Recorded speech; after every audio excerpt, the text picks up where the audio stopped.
نستعينه ونستغفره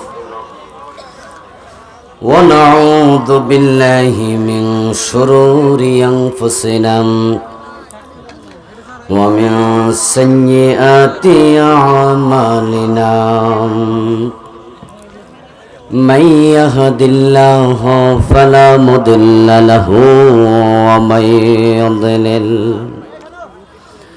ومن يضلل فلن تجد له وليا مرشدا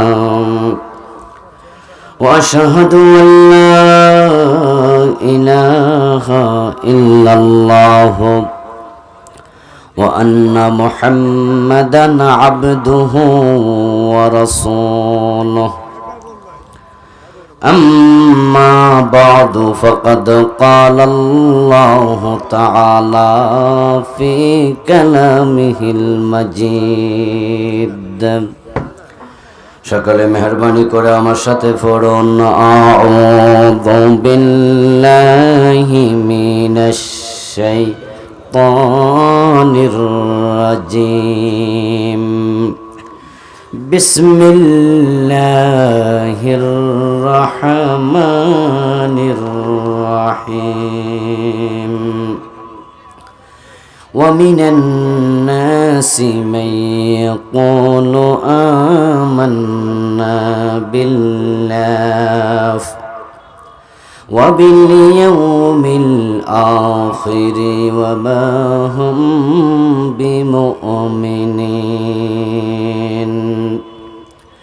يخادعون الله والذين آمنوا وما يخدعون إلا أنفسهم وما يشعرون في قلوبهم مرض فزادهم الله مرضا ولهم عذاب أليم بما كانوا يكذبون قال النبي صلى الله عليه وسلم آية المنافق ثلاث إذا حدث كذب وإذا وعد أخلف وإذا اؤتمن خان وقال إذا أربع من كن فيه فهو منافق خالص إذا خاصم فجر أو كما قال النبي عليه الصلاة والسلام সকলে দয়া করে দরুদ ইব্রাহিম পড়ুন আল্লাহুম্মা সাল্লি আলা মুহাম্মাদিন ওয়া আলা আলি মুহাম্মাদ কামা সাল্লাইতা আলা ইব্রাহিম ওয়া আলা আলি ইব্রাহিম ইন্নাকা হামিদুম মাজিদ আল্লাহুম্মা বারিক আলা মুহাম্মাদিন ওয়া আলা আলি মুহাম্মাদ কামা বারাকতা আলা ইব্রাহিম وعلى آل إبراهيم إنك حميد مجيد اللهم صل وسلم وبارك عليه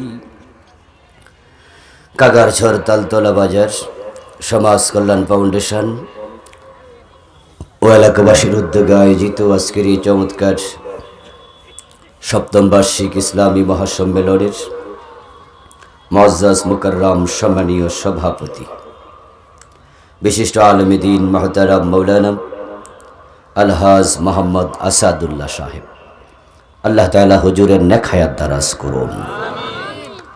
সম্মানীয় প্রধান অতিথি, যিনি আমার পূর্বে অত্যন্ত সংক্ষেপে খুবই গুরুত্বপূর্ণ কিছু কথা বলেছেন, ৫ নং বরদিয়া ইউনিয়ন পরিষদের নন্দিত চেয়ারম্যান, তারুণ্যের অহংকার মোহতারাম জনাব নাজমুল হুদা রুবেল, আল্লাহ তাআলা বাইকে দ্বীনের জন্য কবুল করুন।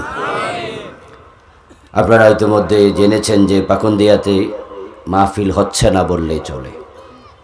করোনার বিপর্যস্ততার কারণে প্রশাসন একটু সতর্ক। এরপরেও পাকুন্দিয়াতে কয়েকটি প্রোগ্রাম হয়েছে, আজকের প্রোগ্রামটা চলমান আছে এর পিছনে যিনি সবচেয়ে বেশি ভূমিকা রেখেছেন আমাদের প্রিয় ভাই নাজমুল হুদা রুবেল। দ্বীনের জন্য, কোরআনের জন্য আল্লাহ আমার ভাইকে কবুল করুন। দেশ এবং জাতির আরো বড় খেদমতের জন্য আল্লাহ তাকে তৌফিক দিন। আজকের মাহফিলে ঠিক এই টাইমে আলোচনা করার কথা ছিল। সারা বাংলাদেশে যিনি আলোচনা করে আলোড়ন সৃষ্টি করেছেন, আন্তর্জাতিক খ্যাতি সম্পন্ন মুফাসসিরে কোরআন, আমাদের সকলের প্রিয় মোহতারাম হাফিজ মাওলানা মুফতি আমির হামজা সাহেব, উনি আসতে পারেননি বা আসেননি, যে কোনো কারণ এর পিছনে আছে। আমরা দোয়া করব আল্লাহ যেন ওনাকে কোরআনের জন্য কবুল করেন, এই ময়দান যেন তার জন্য আল্লাহ উন্মুক্ত করে দেন। আমাদের রুবেল ভাইয়ের প্রতি আমার অনুরোধ থাকবে, ভবিষ্যতে যেন হামজা ভাই বড় বড় মাহফিল করতে পারে, এই বিষয়ে তিনি ভূমিকা রাখবেন, বলেন ইনশাআল্লাহ। আজকে আসতে পারেননি, এই মুহূর্তে তো আর ওনাকে আনা সম্ভব নয়। আমরা ভবিষ্যতের জন্য নাজমুল হুদা রুবেল ভাইয়ের কাছে অনুরোধ রাখছি, ইনশাআল্লাহ তিনি চাইলে পারবেন, পরিবেশ আল্লাহ করে দেবে, ঠিক না? এই জন্য তাকে ভূমিকা রাখার আমি বিশেষ অনুরোধ করছি। আমার পূর্বে মোহতারাম মাওলানা মাহফুজুর রহমান ভাই কথা বলেছেন, কথা বলবেন হয়তো আমার পরেও কেউ। আল্লাহ তাআলা সকলকেই দ্বীনের খাদেম হিসাবে কবুল করুন। আমার পরে কেউ নাই? গত পরশুদিন মাহফিল করছিলাম আমাদের রুবেল ভাইয়ের বাড়ির পাশে, রাত 11টা মনে আমি সারছিলাম। তো আমার পরে শীতের মাঝে আর কোনো বক্তা থাকবে এটা আমি ধারণাও করিনি, কিন্তু পরে একজন বক্তা স্টেজে গিয়েছেন, এটা দেখে আমিও বিব্রত হয়েছি। লোকজন উঠে চলে গেছে, এতে করে একজন আলেমের অসম্মান হয়। মাহফিল কমিটির এটা ভুল ছিল যে আমার পরে ওনারা রাতের 11টা ওনাকে নিয়েছেন। যদিও স্টেজে উঠে বক্তা আমার উপরে একটু রাগ দেখাইছেন, মাইকে উনি ঘোষণা করছিলেন, আমি কেন ওনার নাম বললাম না। এটা তো আমার জানা ছিল না যে রাতের 11টা আমার পরে আরেক বক্তা থাকবে শীতের মাঝে। এটা তো প্রধান বক্তার পরে কি বক্তা থাকে? প্রধান বক্তার পরে তো সভাপতি হয়তো কিছু কথা বলে বা বলে না, কিন্তু স্টেজে উঠে তিনি মাইকে বলা শুরু করলেন যে আমি অহংকার করেছি, আমি ওনাকে ছোট করেছি। এই কথাগুলো শুনে আমার একটু কষ্ট লেগেছে, এটা তো আমার জানা ছিল না। এই জন্য আজকে জিজ্ঞাসা করে নিলাম, না হয় পরে আইসা আবার আমারে বকবো। আল্লাহ তাআলার পবিত্র জাতের লাখো কোটি শুকরিয়া জ্ঞাপন করছি, যে মহান মনিব অত্যন্ত মেহেরবানি করে এই ভর দুপুর বেলায় দুনিয়ার যাবতীয় ঝামেলা কার্যক্রম পাশ কাটিয়ে কোরআনের ময়দানে কোরআনের কথা বলার জন্য, শোনার জন্য আমাদের হাজির হওয়ার তৌফিক দিলেন। কৃতজ্ঞতা আল্লাহকে জানাই, করোনার বিপর্যস্ততার মাঝে যিনি আমাদেরকে সুস্থ রেখেছেন। পৃথিবীতে এমন দেশও ছিল একদিনে 5,000 7,000 করোনায় মারা গেছে, তারা বড় সতর্ক। আমেরিকার নিউ ইয়র্কে একদিনে 3,000 5,000 মারা গেল, ইটালিতে ফ্রান্সে মারা গেল। তারা উচ্চ শিক্ষিত, তারা স্বাস্থ্য সচেতন, কিন্তু বাংলাদেশের মানুষ খুবই অসচেতন। অনেকে স্বাস্থ্যবিধি কি এটা বোঝেই না। করোনার যখন চরম লকডাউন চলছিল, তখনও কারণ বাজারে লকডাউন দেখা যায় নাই, রিক্সাওয়ালারা লকডাউন মানে নাই। রাস্তার পাশে বসে মহিলা পান খায়, সাংবাদিক জিজ্ঞাসা করতেছে আপনার মাস্ক কই? মহিলা কয় মাস্ক লাগবো না, আমি পান খাই, পান খাইলে করোনা হয় না। কয়দিন আগে একটা সিএনজিতে করে আমি যাচ্ছিলাম ঢাকায়, কাছে এক জায়গা থেকে আরেক জায়গায়। উঠে ড্রাইভারকে বললাম, এই ভাই মাস্ক পরেন না কেন? ড্রাইভার বলতেছে, হুজুর আমরা গরিব মানুষ, আমরা আর করোনা হইব না, আপনি সাবধান। এই হলো সচেতনতা, যে দেশের মানুষ করোনার সচেতনতা বোঝে না। বড় বড় উন্নত রাষ্ট্র কুপকার আমাদেরকে নিরাপত্তার চাদর দিয়ে আবৃত করে রেখেছেন কে? করোনার সেই প্রকোপ থেকে শুরু করে এখন পর্যন্ত এখনো 10,000 বাংলাদেশে মরে নাই, মানে 5,000-এর কিছু বেশি হয়েছে। যে আল্লাহ তাআলা আমাদেরকে নিরাপদে রাখলেন, ভালো রাখলেন,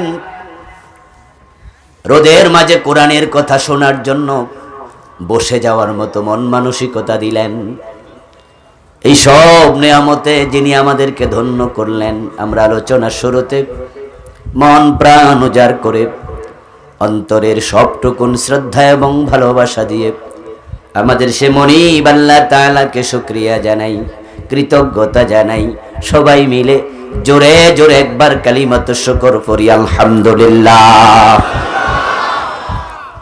দরুদ ও সালাম বিশ্ব নবী সাইয়্যিদুল মুরসালিন, ইমামুনা কুদওয়াতুনা হাবিবুনা সানাদুনা তাবিবু কুলুবিনা মুহাম্মাদুর রাসূলুল্লাহ সাল্লাল্লাহু আলাইহি ওয়াসাল্লামের উপর, সাহাবায়ে কেরাম ও শুহাদায়ে জামেরা আলা ইল্লিয়িন আল্লাহ তাআলার কাছে কামনা করছি, বলুন আমিন।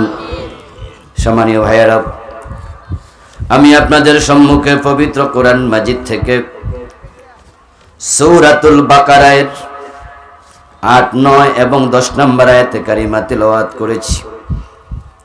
বিশ্বনবীর পবিত্র মুখনুসৃত একখানা ছোট্ট হাদিসে নববী পাঠ করেছি। আল্লাহ তাআলা তৌফিক দান করলে এখান থেকে কিছু কথা বলবো। ওয়ামা তৌফিকি ইল্লা বিল্লাহ।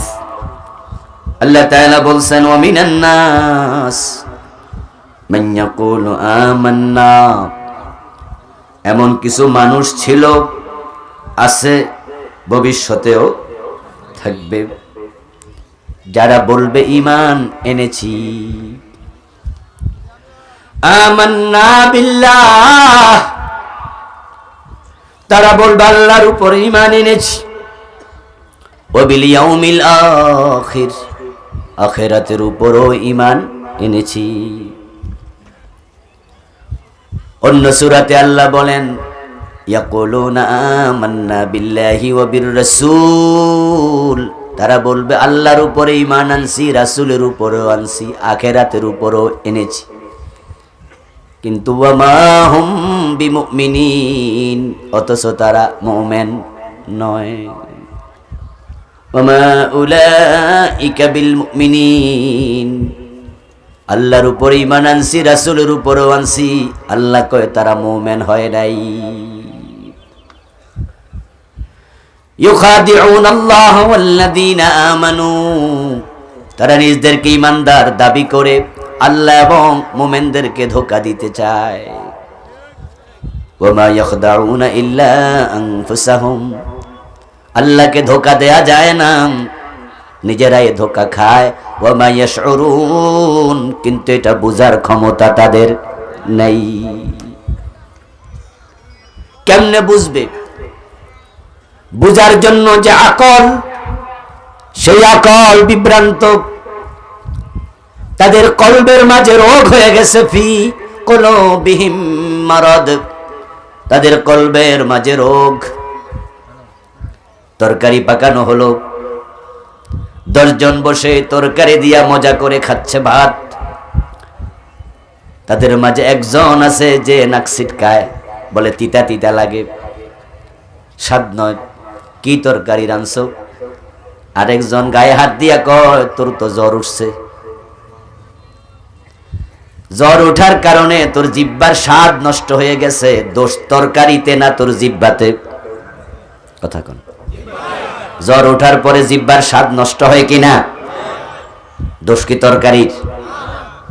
স্বাদ যে নাই সে বুঝার ক্ষমতা নাই, কারণ জিহ্বাতে সমস্যা। আল্লাহকে ধোঁকা দেয়া যায় না, এটা সম্ভব নয়। ওমা ইয়াখদাউনা ইল্লা আনফুসাহুম, তারা নিজেদেরকে ধোঁকা দিচ্ছে, তবে ওয়া মা ইয়াশউরুন, তাদের বুঝার ক্ষমতা নাই, লোপ পেয়েছে। ফি কুলুবিহিম মারাদ ফাযাদাহুমুল্লাহু মারাদা, তাদের কলবের মাঝে রোগ ঢুকেছে, তারা তাওবা করে ভালো হয় না, তাই আল্লাহ দিন দিন তাদের এই রোগ আরো বাড়ায়া দিচ্ছেন। কলবে যাদের রোগ আছে তাদেরকে বলে মুনাফিক। আমার বন্ধু, কলবের রোগ হলে তাওবা করতেই হবে।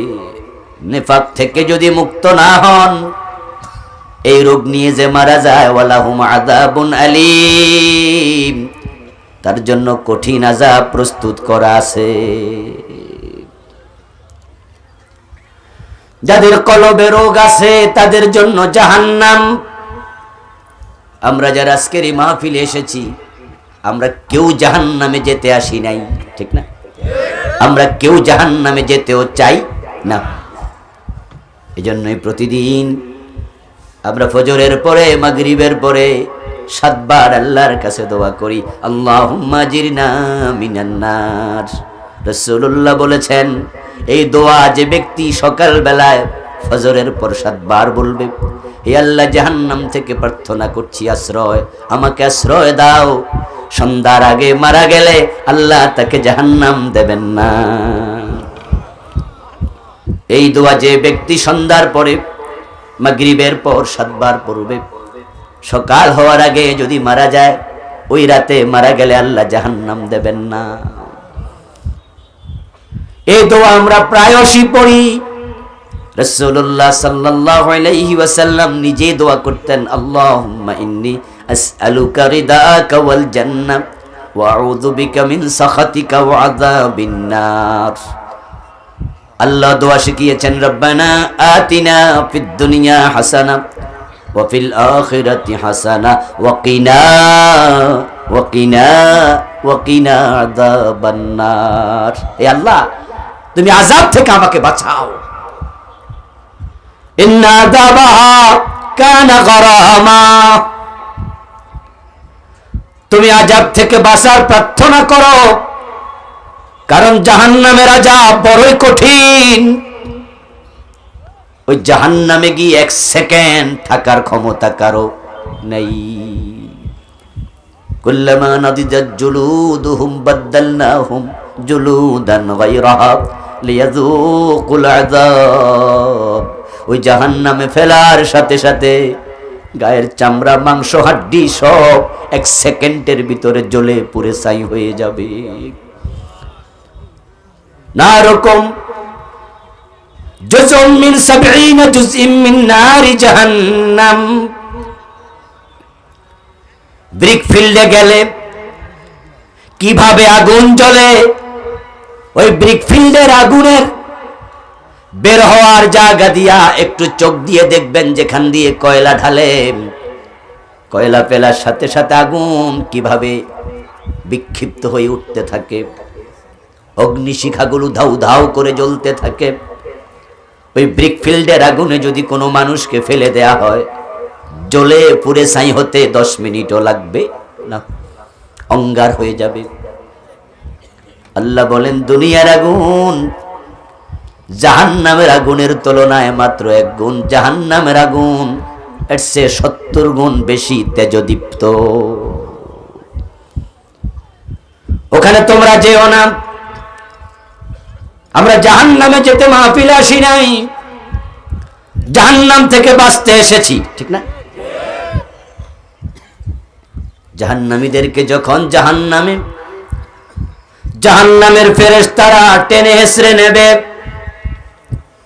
জাহান্নামের দরজায় দাঁড়ানো দারোগা জাহান্নামীদেরকে লক্ষ্য করে বলবে, মা সালাকাকুম ফি সাকার। তুমি জাহান্নামে কেন আসলা? কে তোমাকে এখানে এনেছে? কেন তুমি আসলা?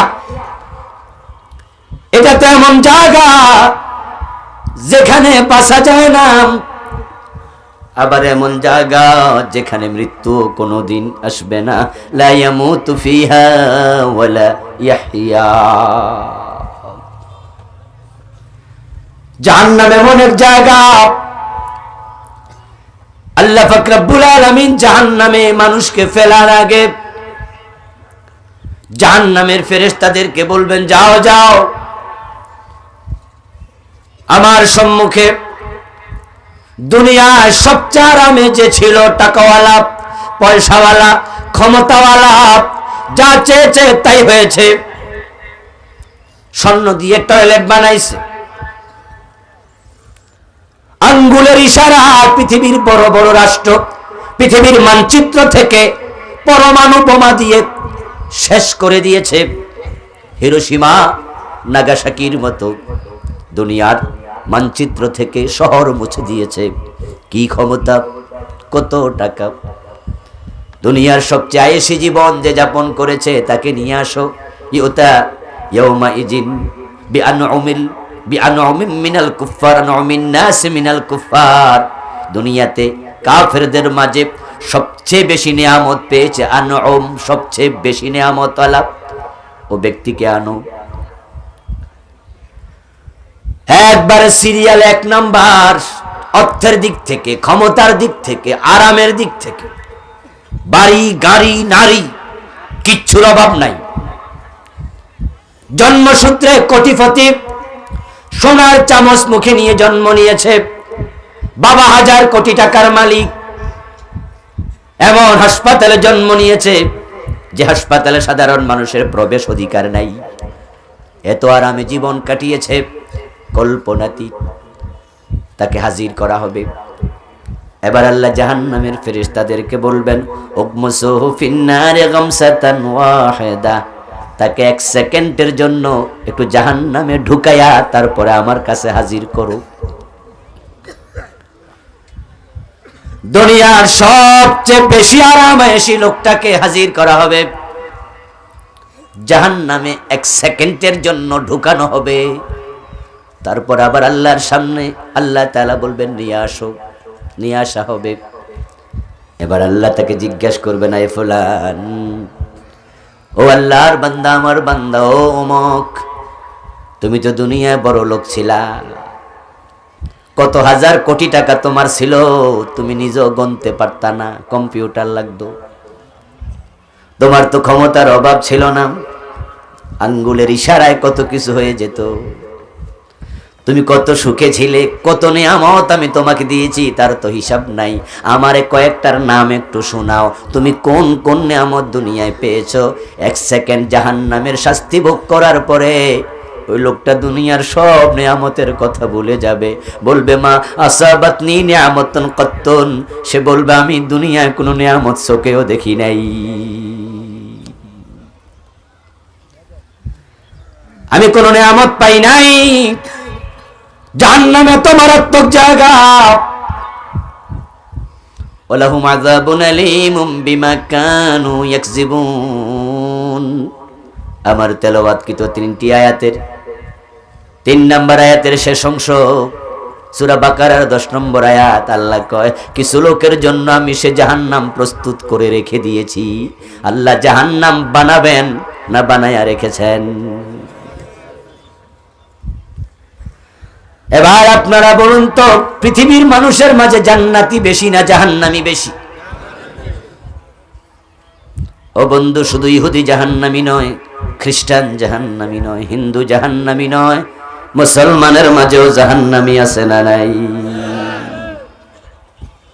রাসূলুল্লাহ বলেছেন, আমার উম্মত 73 দলে বিভক্ত হবে, তার মাঝে জান্নাতি হবে মাত্র 1 দল, জাহান্নামী হবে 72 দল। রাসূলের উম্মত বলতে হিন্দু বোঝায়, খ্রিস্টান, ইহুদি, আপনারা, আমরা।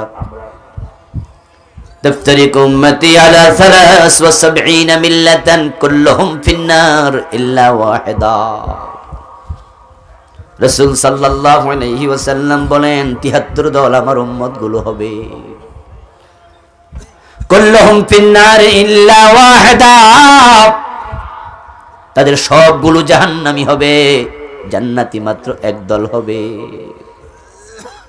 জাহান্নামীদের সংখ্যা নিয়ে আলোচনা করতে গিয়ে রাসূলুল্লাহ বলেছেন, জাহান্নামী যখন হবে, হাসরের মাঠ থেকে আল্লাহ 1000 মানুষকে যদি আলাদা করেন, করে বিচার করেন, তাদের মাঝে মাত্র 1 জন জান্নাতি পাওয়া যাবে, বাকি 999 জন সংখ্যায় জাহান্নামী হবে।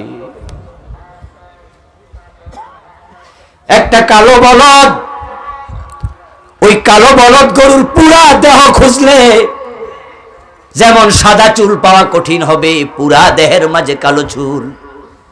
হাসরের ময়দান থেকে যখন আল্লাহ বিচার করে জান্নাত জাহান্নামে দেবেন, জাহান্নামীদের সংখ্যা ওই কালো বলদের কালো চুলের মতো হবে। সাদা চুল পাওয়া যেমন কঠিন, জান্নাতি খুঁজে পাওয়াও হবে তেমন কঠিন। আজকের পৃথিবীতে মানুষের সংখ্যা প্রায় 800 কোটি। 800 কোটি মানুষের মাঝে 250 কোটি মুসলমান, বাকি 650 কোটি কাফের। জবাব দিন, কাফেররা জান্নাত পাবে? সবাই কথা বলতে হবে। কাফেররা জান্নাত পাবে? তাহলে 650 কোটি জাহান্নামী। মান ইউশরিক বিল্লাহ ফাকাদ হারামাল্লাহু আলাইহিল জান্নাহ ওয়া মাওয়াহুন নার ওয়া মা লিয-যালিমিনা মিন আনসার। 650 কোটি জাহান্নামী। ফালা নুকিমু লাহুম ইয়াওমাল কিয়ামাতি ওয়াজনা। ওদের জন্য কোনো মিজানের পাল্লাও নাই, তাদের হিসাবের দরকারও নাই। আল্লাহ বলে তাদের জন্য আমি পাল্লাও দাঁড় করাবো না। 650 কোটি ডাইরেক্ট জাহান্নাম।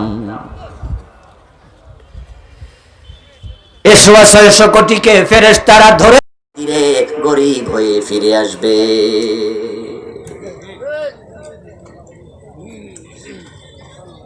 কিন্তু আপনি উল্টা বুঝতে পারেন, হুজুর কি বলছেন এসব? ইমামদের ইমান থাকবে না কেমনে হলো? মুসলমান তো বাংলাদেশে এখন 16 কোটি, কমলো কই? স্বাধীনতার সময় বাংলাদেশে মানুষ ছিল 7 কোটি, 7.5 কোটি, এখন হয়ে গেছে 18 কোটি। বাংলাদেশে মুসলমান ছিল 7 কোটির মাঝে 6 কোটি, এখন 18 কোটির মাঝে 16 কোটি। মুসলমান কমছে না বাড়ছে? আগামী 30 বছর পরে মানুষ হয়ে যাবে 20 থেকে 25 কোটি। মুসলমান তখন কমবে না আরো বাড়বে? মসজিদ ছিল স্বাধীনতার সময় 50,000 ধরেন, এখন মসজিদ 3.5 লাখ। প্রতি বছর নতুন নতুন মসজিদ হয় না? মসজিদ বাড়তেছে, মুসল্লি বাড়তেছে, ইমাম বাড়তেছে, মুয়াজ্জিন বাড়তেছে। যদি 50 বছর পরে কিয়ামত হয়, তাহলে বাংলাদেশে মানুষ হয়ে যাবে 30 কোটির কাছাকাছি। মুসলমান তো শুধু বাড়বে। তাহলে কিয়ামত হবে কেমনে? একজন মুমিন থাকলেও তো কিয়ামত হবে না। মুসলমান যেই হারে বাড়তাছে, সরকার কই 2 জন যথেষ্ট, আমরা কই মোড়েও না, আরো বেশি নেই। সরকার আইন বানাইছে, ছেলে হোক মেয়ে হোক। কথা বলেন না কেন? দুটি কি? এখন নতুন স্লোগান, দুটির উপরে সন্তান নয়, একটি হলে ভালো হয়। কিন্তু এলাকা হিসাব করে দেখেন, এখনো 5-6 জন বাচ্চার মা বাপ আছে না নাই? মানুষ যে হারে বাড়ে, মোমেন্ট তো বাড়তেছে। এইভাবে 16 কোটি, 18 কোটি, 30 কোটি হলে কিয়ামতটা হবে কেমনে? মোমেন্ট থাকলে তো কিয়ামত হবে না। আসলে বাস্তবতা কি? বাস্তবতা হলো মুমিন গুলো সূরতে মুমিন হবে, বাস্তবে ঈমান হারা হয়ে যাবে। ইসবিহুর রাজুলু মুমিনান ফায়ুমসি কাফিরা। রাসূলুল্লাহ বলেন, সকাল বেলায় মুমিন থাকবে, সন্ধ্যা বেলায় কাফের হবে। আসসাবিরু মিনহুম আলা দীনিহি কাল কাবিদি আলাল জামার। তাদের মাঝে যারা ঈমানের উপরে টিকে থাকতে চাইবে, তাদের জন্য অবস্থা বড় সঙ্গীন হয়ে যাবে। হাতের মাঝে আগুন রাখা যত কঠিন, ঈমান রাখা তত কঠিন হবে। প্রকৃত ঈমানওয়ালা যারা, তারা ঘরে ঘুমাতে পারে না। ডজন ডজন মামলা। হক কথা বললে ইমামের চাকরি থাকে না। সত্যের পথে যারা আছে, তাদেরকে বিনা দোষে জেলখানায় যাওয়া লাগে।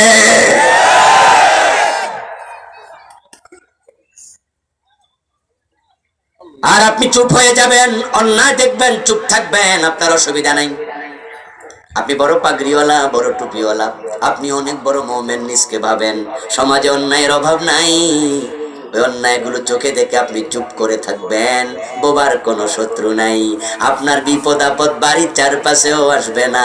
আপনি মনে মনে বলবেন, হুজুর আমি তো ইমানওয়ালা, আমার বিপদ কই? আমি তো ঘরে ঘুমাই, আমার তো বেতন দিন দিন বাড়ে, আমি ওয়াজ করি, নসিহত করি, পেটও বড় হয়, গর্দানও মোটা হয়, ফুলের মালাও পাই, ইমান গেল কেমনে? হাতের মাঝে আগুন রাখা যত কঠিন, আমি তো কোনো কঠিনত কিচ্ছু দেখি না। রাসূলের হাদিস মিথ্যা না। তুমি চুপ থেকেছ, তুমি বোবা শয়তান হইয়াছ।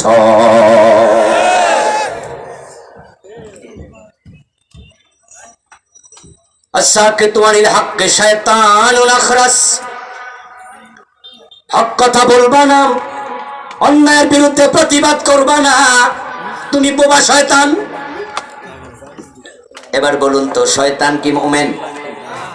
জোরে বলতে হবে, শয়তান কি মুমিন? তো বোবা শয়তান, তোমার ঈমান আছে, তুমি ভাবলা কেমনে? যারা ন্যায়ের পক্ষে কথা বলে, হকের পক্ষে কথা বলে, তাদের বিপদ। 40 বছর কোরআনের তাফসীর করেছে আল্লাহর বান্দা। तमाम দুনিয়ার মানুষ মুফাসসিরে কোরআন বললে শুধু তাকে চিনে, কিন্তু শুধু হকের কথা বলার কারণে আজকে জেলখানায় রাত কাটানো লাগছে। আর কোনো দোষ নাই, একটাই দোষ, হক কথা বলে। যদি উনিও তোমার মতো চুপ করে থাকতো, হালুয়া রুটির অভাব হতো না, তোমার মতো পিরালি করলে মুরিদের অভাব হতো না।